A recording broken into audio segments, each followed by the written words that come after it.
Unatazama Swahilina TV, nuru katika imani. Rahim. Alhamdulillah. Alhamdulillah ala kulli hal. Wassalatu wassalamu ala rasulillah Muhammad bin Abdullah wa alihi at-tayyibin at-tahirin wa sahabatihi al-ghurri al-mayamin wa man tabi'ahum bi ihsanin ila yawmiddin wa ba'd. Ndugu Waislamu, assalamu alaikum wa rahmatullahi wa barakatuh.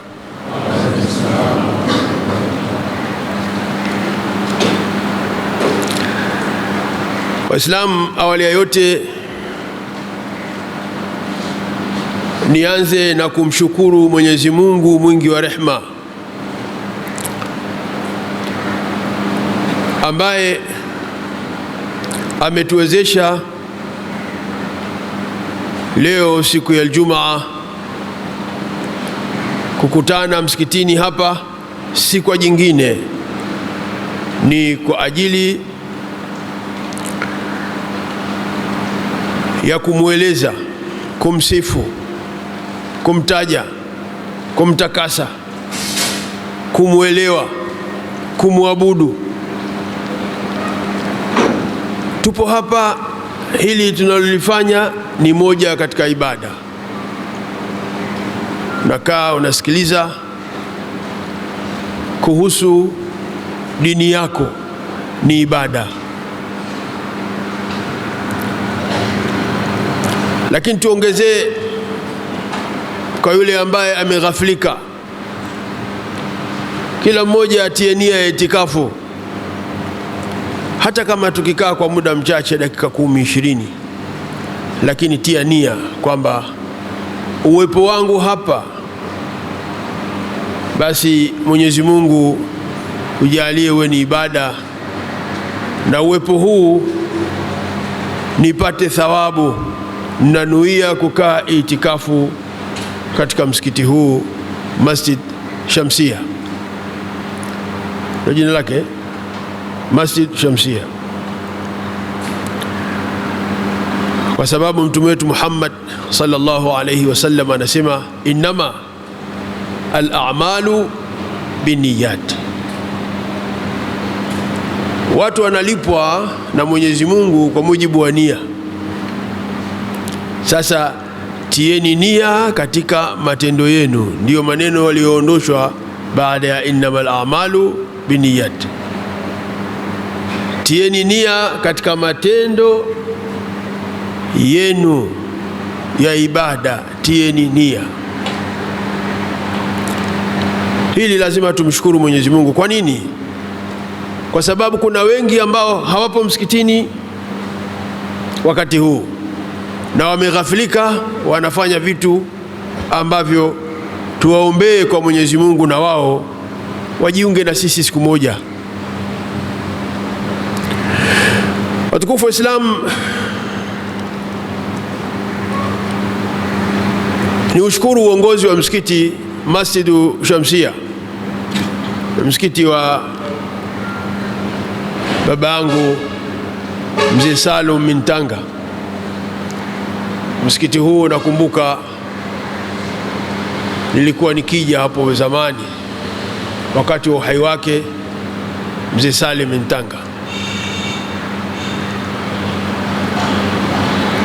Tufanye baada ya hii, tufanye dua japo qul huwallahu 3 tumpelekee, kwa sababu haya ndiyo mambo yanayo kusaidia baada ya wewe kuondoka katika dunia hii.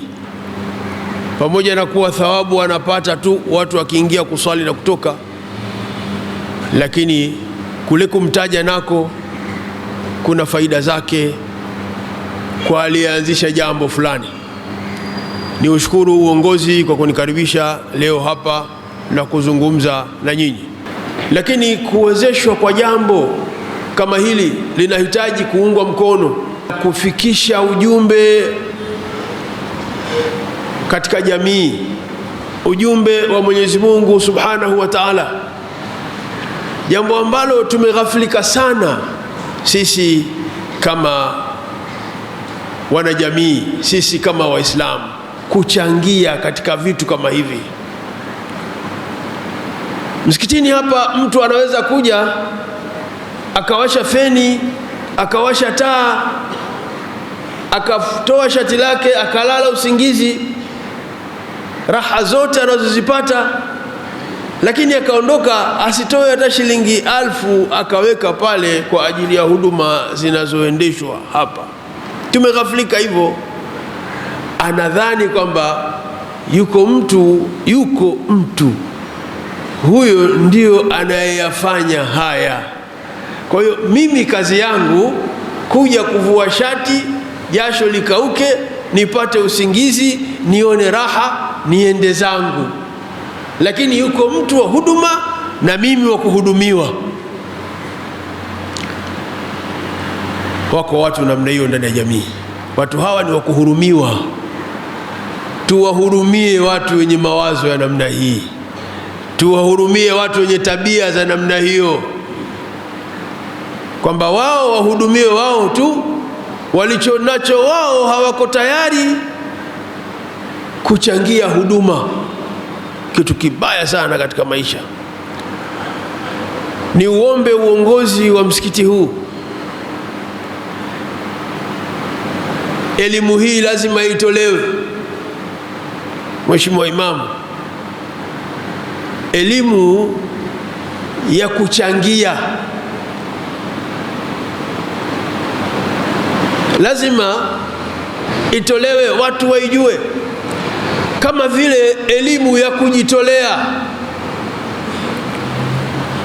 Ukimwambia mtu hebu jitolee, Allahu Akbar, usipoangalia unaweza na matusi ukayapata, lakini anakutukana kwa sababu hajui maana ya kujitolea. Kujitolea ni jambo kubwa sana, na huwezi kufikia lengo kama hujaanza na kujitolea katika maisha yako. Vijana wanaomaliza vyuo vikuu wanafeli. Kwa nini? Kwa sababu hawataki kujitolea na hawajajua maana ya kujitolea ni nini. Samii yuko tayari akacheze keram, yuko tayari akacheze dhumna, yuko tayari akacheze mpira, yuko tayari akae kama wanavyoita jobless, lakini hayuko tayari kujitolea. Kwa nini? Kwa sababu hajapata maarifa ya kujitolea, faida zake nini. Watu wote walianza katika kujitolea.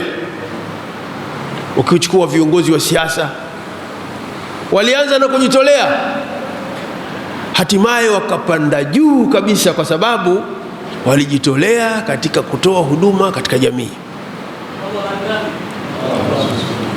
Umemaliza chuo, wewe ni mzuri katika hisabu, njoo msikitini hapa, mwambie imamu, kana uongozi wa msikiti. Msikiti una vijana wadogo, msikiti una madrasa. Mimi nataka nijitolee hapa msikitini, halafu uone Mwenyezi Mungu atakavyokulipa. Waman yuqridu Allaha qardan hasanan fayudha'ifahu lahu ad'afan kathira. Kujitolea ni kumkopesha Mwenyezi Mungu.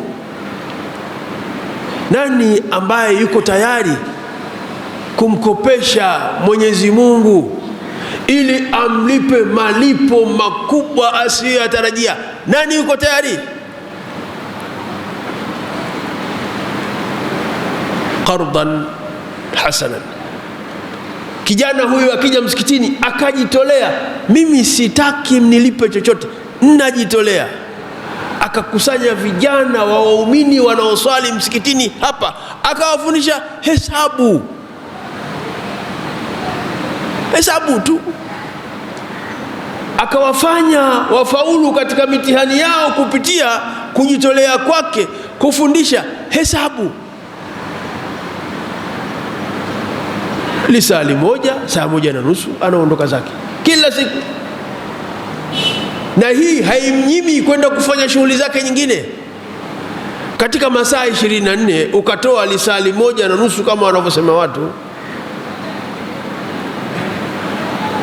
wallahi Mwenyezi Mungu huwa anayageuza mambo. Watu wote wa msikitini hapa watamtazama kijana huyu bila ya kuwaambia.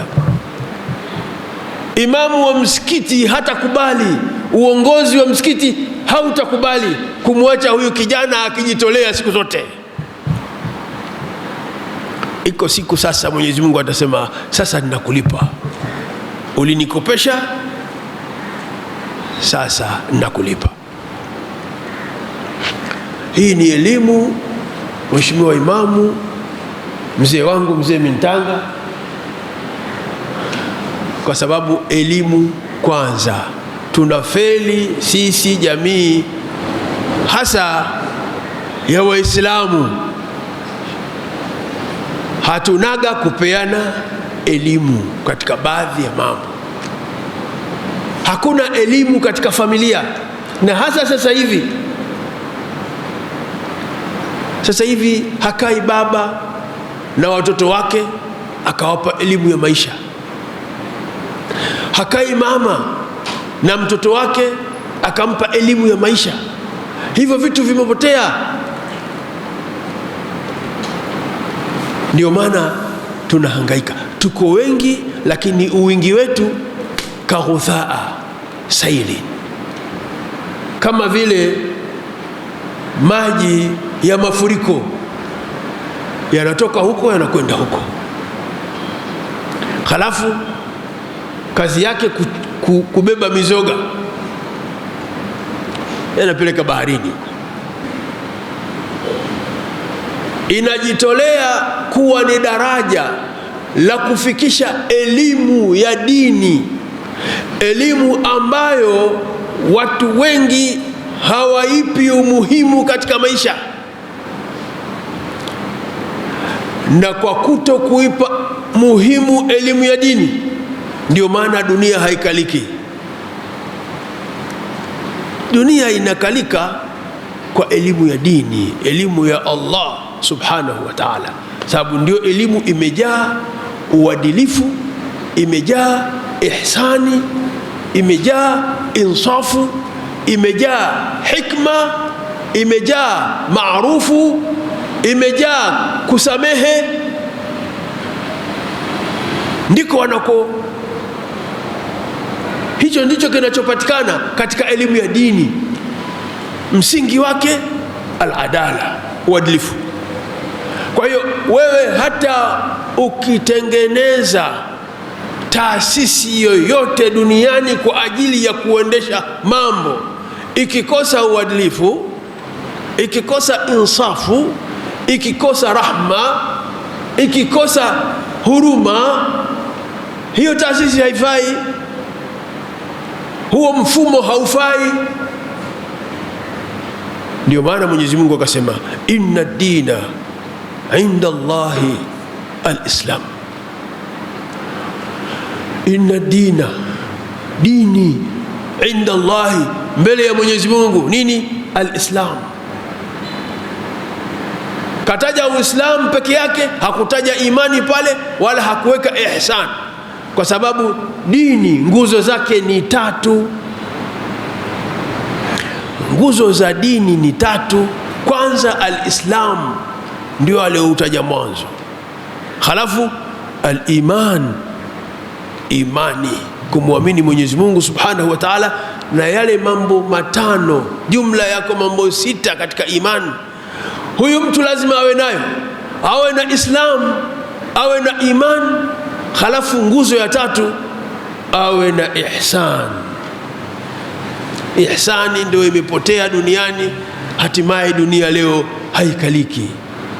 Mtu akiwa mkubwa basi anatosheka na ukubwa wake, hawaangalii wadogo kwa namna zao walivyo, na wala ule ukubwa aliokuwa nao hajui kwamba huu nimepewa na Mwenyezi Mungu subhanahu wa ta'ala kwa ajili ya kuwaendesha hawa wadogo.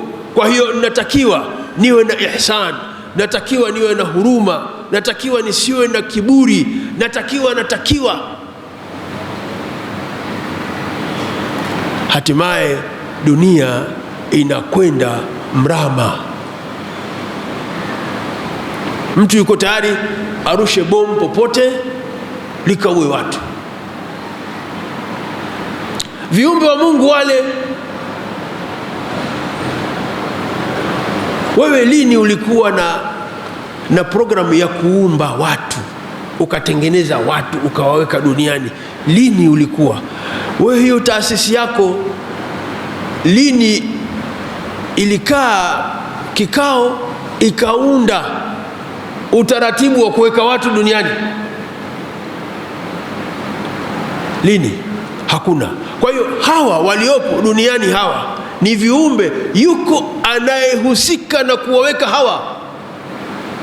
Lazima uwe na huruma nao, lazima uwe na insafu nao, lazima uwe mwadilifu ukiwa kiongozi. Hayo huwezi ukayapata nje ya dini. Leo mtu ana wahaka tu, ana haraka tu, kila kilichoko mbele ya uso wake anataka kiwe cha kwake, hata kama cha moto, kwa sababu ile nguzo imanun bil qadar. Leo subira haipo, vijana wamejawa na haraka. Vijana wanaona hata cha mtu ni cha kwake, muda wa kuwa amekitia mkononi, uwezo anao wa kukitia mkononi ni cha kwake.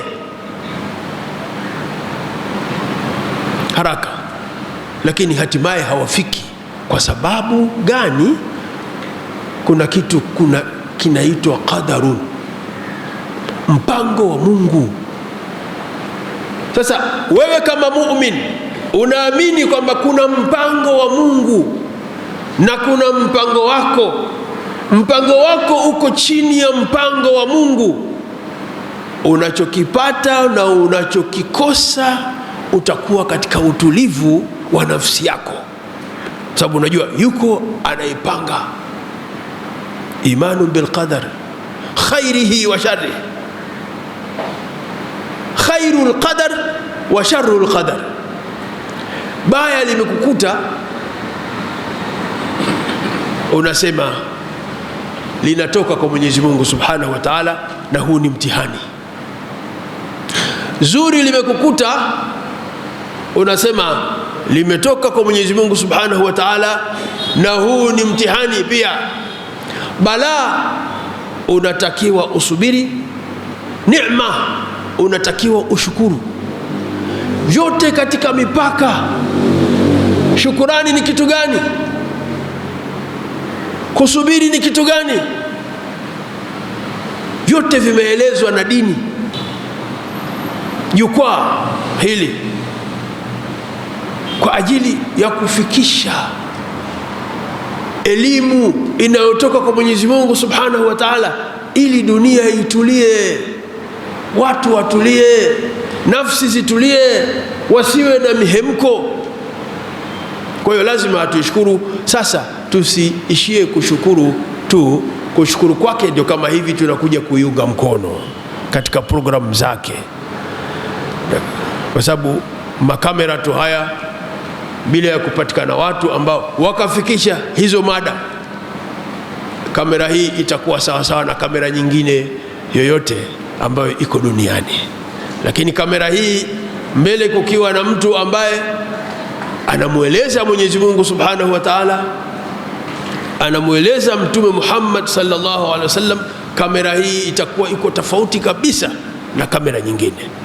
Sasa sisi tunakuja kutoa mada kuunga mkono, na nyinyi wasikilizaji, watazamaji, iungeni mkono kwa kuisaidia, na misaada iko mingi tu. Waulizeni wenyewe mna shida gani, mnataka msaada gani, ili hili jukwaa liendelee kufanya kazi vizuri. Inahitaji msaada, na wakulisaidia hili ni nyinyi waumini, kwa sababu ndio mnaijua faida na thamani ya ilmu ya Mwenyezi Mungu Subhanahu wa Ta'ala. Mimi mada yangu ilikuwa ni ndoa na talaka, ndoa na talaka katika saumu. Ndoa na talaka katika saumu.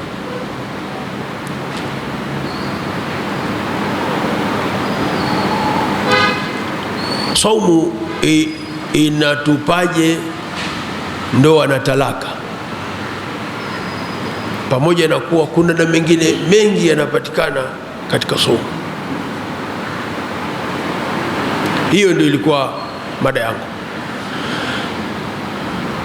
Sasa kwa kuwa muda hautoshi, ukizungumzia ndoa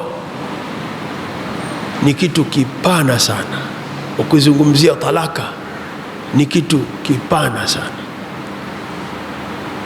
Nitakachokifanya hapa ni kuwapa mwito. Ndugu zangu, tunaoa kwa mazoea, tunaacha kwa mazoea. Tunaoa kwa mazoea na tunaacha kwa mazoea. Mheshimiwa Mufti Sheikh Abubakar Zubair bin Ali amekuja na slogan yake, anasema jitambue, badilika, acha mazoea. Maisha ya mazoea ndio yale ambayo unakuja msikitini, unavua shati, unapigwa na feni, kisha unaondoka, wala huulizi wala hujihusishi na gharama za uendeshaji msikitini. Mwenyewe ufikiri, na hata ukiambiwa jamani kuna mchango hapa wa umeme, wewe ndio kwanza unanyanyua shati lako lile ulikuwa umelivua umeliweka, unavaa sasa, wewe unaondoka kama sio wewe uliokuwa ukaambiwa. Mazoea. Tunaoa kwa mazoea. Kuoa maana yake nini? Ukimuona msichana amekupendeza, basi unamwambia nimekupenda, na yeye anasema nimekupenda.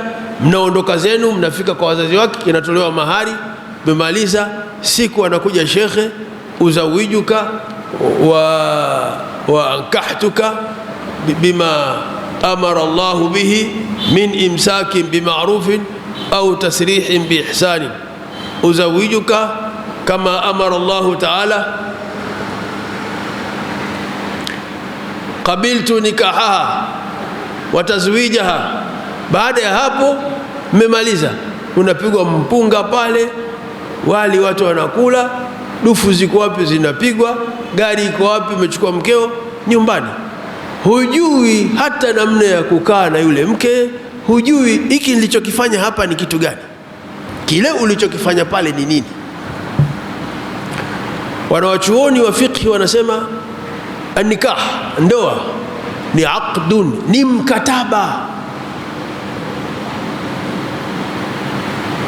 Hivi nani ameingia mkataba bila ya kwenda kwa mwanasheria miongoni mwetu hapa, bila ya kuusoma?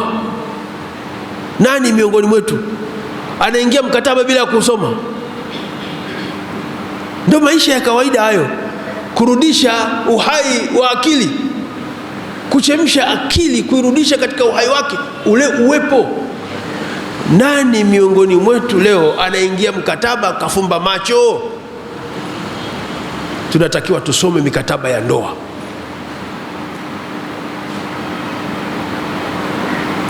Mkataba wa ndoa huwezi ukausoma siku moja hapa. Unapotaka kuoa, jiandae sasa kwenda kuisoma ndoa. Aqdun ni mkataba.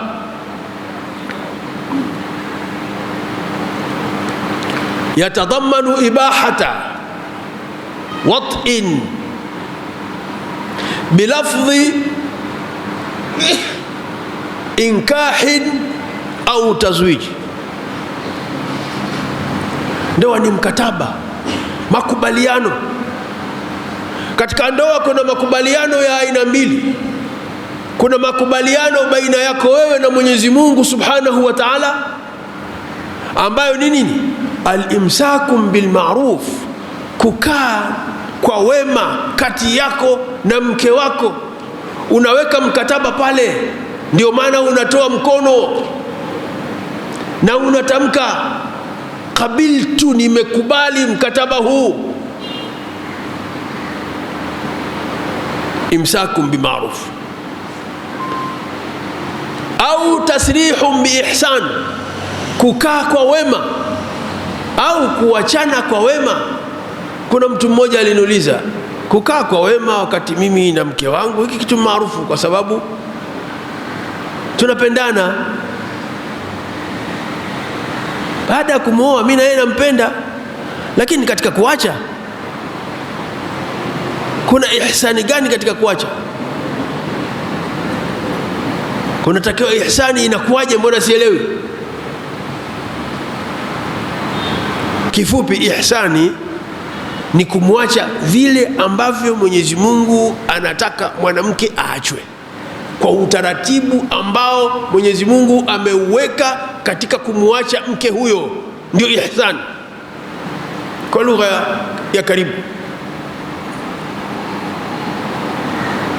Mwenyezi Mungu anasema fatalliquhunna, waacheni hao wanawake liiddatihinna, kwa kuzingatia eda. Wa ahsul idda, talliquhunna liiddatihinna wa ahsul idda, waacheni. Lakini upite muda baada ya kuacha, wasiende wakavamiana na watu wengine, wasiende kushirikiana na watu wengine baada tu ya wewe kumwacha. Kupite muda maalum uliowekwa. Halafu muda maana yake ni zama, ni wakati. Wa ahsul idda, na uzingatieni huo muda wa eda. Umemwacha tarehe ngapi, na sasa yuko huru kwa chochote tarehe ngapi? Yuko huru kuolewa na mwingine mpaka tarehe ngapi? Watu hawafanyi hayo. Mwanamke aliyeachwa hana habari na eda, na wala hazingatii eda imeanza lini na wala inaisha lini. Ndio ndugu zetu, kina mama zetu, ndio ndugu zetu, watoto wetu. Hayo Mwenyezi Mungu ameyaweka kwa hikma ili kulinda mipaka ya familia. Familia hii mwisho wake huyu, kuanzia hapa huyu si wake, huyu atakwenda kule. Sio kuchanganya changanya mambo tu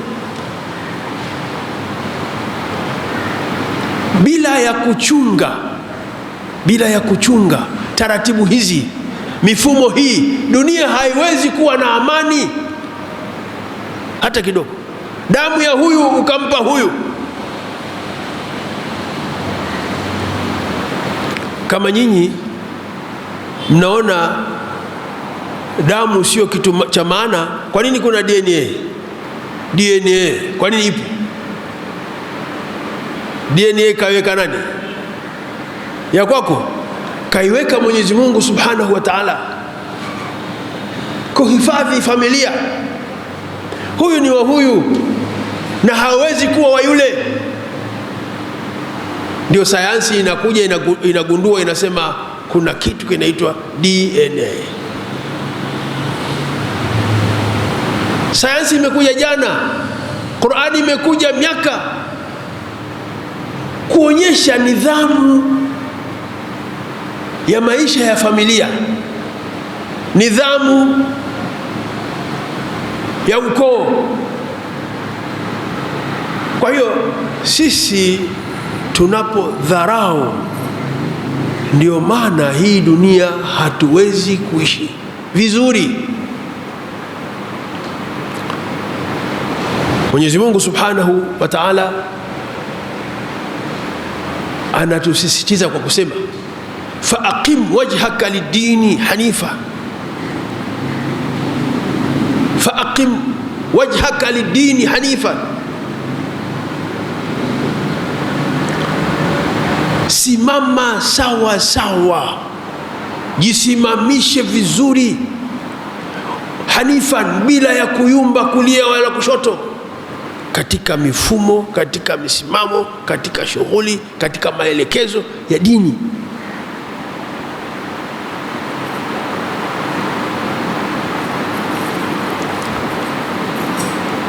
Sasa wewe leo ukaamua kufanya unavyojua mwenyewe, utaishi hovyo, utaishi hovyo, na ukiishi hovyo dunia utaiona ya uchungu, hatimaye utailaumu dunia, kumbe wa kulaumiwa ni wewe mwenyewe.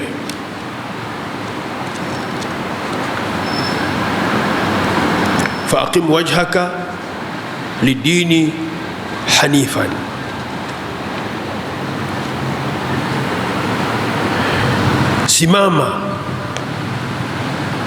simama vyema na mafunzo ya dini na mifumo iliyoko katika dini, kwa sababu dini ndio ule mfumo wake wa maisha ndio unaoendana na maumbile ya mwanadamu. Kama vile unavyoona imetengenezwa gari, halafu kumewekwa petroli ya kuiendesha ile gari. Tia mchanga uone, haviendani. Mchanga kutia kwenye gari ili kupeleke safari yako, hutafika, na hiyo gari haitakuwa gari. Kwa hiyo na mwanadamu maisha yake ni lazima yaende na mifumo ya dini. Tuchukulie mfano saumu hii tunayofunga. Saumu inaendana maelekezo yake na mwili, kiwiliwili cha mwanadamu. Ndio maana Mwenyezi Mungu akasema inna dina inda Allahi al-Islam, kaanza na Uislamu. Dini, mfumo wa maisha aliyoukusudia Mwenyezi Mungu ni al-Islam, Uislamu, na saumu ni katika nguzo ya Uislamu. Saumu nini? Saumu ni kuacha kula, maji na kunywa, na chochote kisiingie tumboni mwako kwa masaa 13 mpaka 14.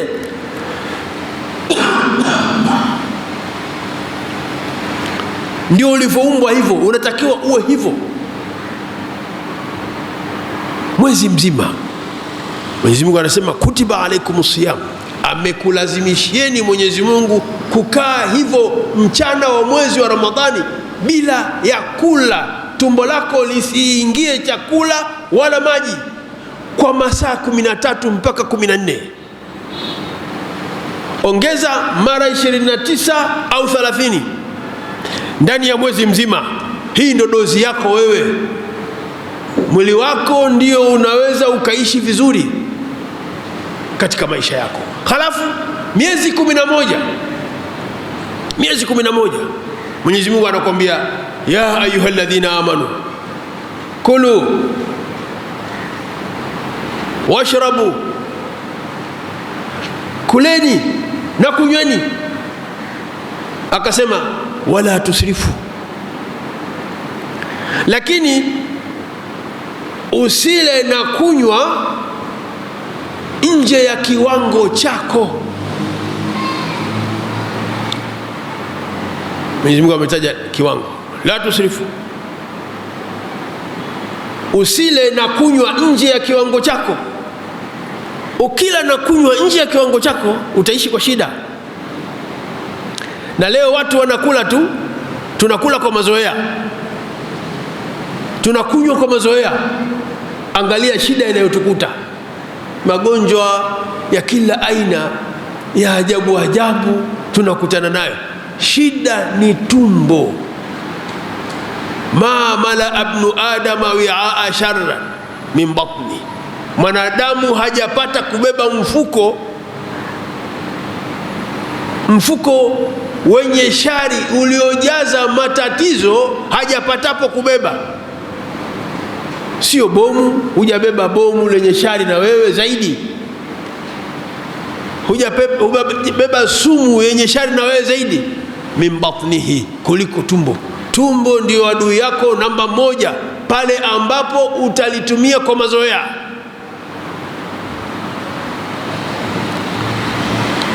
Leo mtu mpaka ambiwe na daktari, kulu washrabu wala tusrifu, kuleni na kunyweni kwa kiwango. Miezi 11 unapokula chakula wewe, miezi 11 kinakuwa ni hazina, kinakwenda kwenye hazina ya mwili wako, kinakaa kinatengeneza vitu vingi vya kukusaidia wewe. Glucose sijui, mafuta, nishati sijui, virutubishi mbalimbali vinavyoweza kukupa wewe uwezo wa mwili wako kufanya kazi. Huyo ndio Mungu. Kula, kunywa, wala tusrifu, usifanye israfu. Lakini katika huu mwezi mmoja anasema hamna kula kabisa kwa masaa 13 mpaka 14. Kwa ajili ya nini? Hayo ni mapumziko ya huo mfuko wako unaobeba shari. Je, tunajua kwamba Ramadhani ni maintenance ya matumbo yetu, ya miili yetu? Unalijua hilo? Sasa ili ufunge Ramadhani kwa kujitambua na usifunge kwa mazoea, lazima ufike katika ilmu hiyo kwamba kumbe hii saumu nayofunga mimi ni kwa ajili ya mwili wangu mwenyewe, sio kwamba kuna fulani kuna nini. Unaingia ndani, unafunga mlango, lete chai, lete uji, lete ubaba, unaupiga, halafu unatoka, mimi nimefunga, unafuta mdomo. Unajidanganya mwenyewe kwa sababu hujui kufunga ni nini. Ungelikuwa unajua, wallahi usingefanya hayo. Kama uko ndani, uko gereji sasa, wewe mwili wako unatengenezwa, na ili ujue mwili unatengenezwa, mtafute mtaalamu wa biology, atakufundisha ndani ya mwezi mzima hatua mwili wako umeifikia baada ya kuacha kula na kunywa kwa yale masaa 13. Mada yangu ni ndoa na talaka. Talaka maana yake ni kuvunja mkataba, ndio maana ya talaka. Kuvunja mkataba ule uliuweka siku ile, unafika sasa unauvunja kwa sababu moja au nyingine. Sasa tujifunze namna ya kuvunja mikataba yetu ya ndoa. Tusivunje mikataba ya ndoa kwa mazoea, kwa sababu talaka ina vigawanyo, talaka ina mambo mengi, hatuwezi kuyaeleza hapa kwa muda huu. Baada ya kusema haya, niwashukuru sana kwa muda wenu. Mwenyezi Mungu Subhanahu wa Ta'ala atutoe katika mazoea, atuweke katika uhalisia, tuyatazame mambo katika uhalisia wake. Mwenyezi Mungu atulipe katika kila tunachokifanya katika maisha yetu. Mwenyezi Mungu atupe afya njema. Saumu hii iwe ni sababu ya kulipwa malipo makubwa aliyoyakusudia Mwenyezi Mungu kwa mtu aliyefunga. Itengeneze viwiliwili vyetu, iwe ni sababu ya kupata afya katika maisha yetu, ili tuweze kusimamia mambo yetu. Wabillahi tawfiq, wassalamu alaikum wa rahmatullahi wa barakatuh. Unatazama Swahilina TV, nuru katika imani.